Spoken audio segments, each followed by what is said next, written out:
மனிதனுக்கு தேவை மன அமைதி, செல்வம், நீண்ட நாள் வாழ்வு, நோயில்லாமல் வாழ்வது.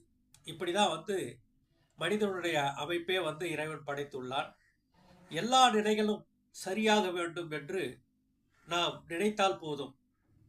அதை நினைப்பதற்குரிய சக்திகள் இறைவன் நமக்கு கொடுத்திருக்கிறான். அப்போ நம்ம வாழ்க்கையில டெய்லி ஓம் சக்தி என்ற வார்த்தையை சொல்ல வேண்டும். டெய்லி உங்களால எவ்வளவு முறை சொல்ல முடியுமோ சொல்லுங்க. இது எல்லாமே நமக்கு கிடைக்கும். ஓம் சக்தி, ஓம் சக்தி, ஓம் சக்தினா இந்த பிரபஞ்சத்தினுடைய ரகசிய சக்திகள் எல்லாம் கிடைக்கும். நம்ம உடம்புல உள்ள 7 ஆதார நிலைகளையும் சுத்தப்படுத்தும். அப்படியாப்பட்ட ஒரு மந்திரம் தான் ஓம் சக்தி. எல்லா சித்தர்களுடைய சக்திகளும் பெறலாம், இந்த பிரபஞ்சத்தினுடைய சக்திகளையும் பெறலாம். இதை வாழ்நாள் முழுவதும் சொல்லிக்கொண்டு வாழ்நாள் முழுவதும் ஜபம் செய்யுங்கள்.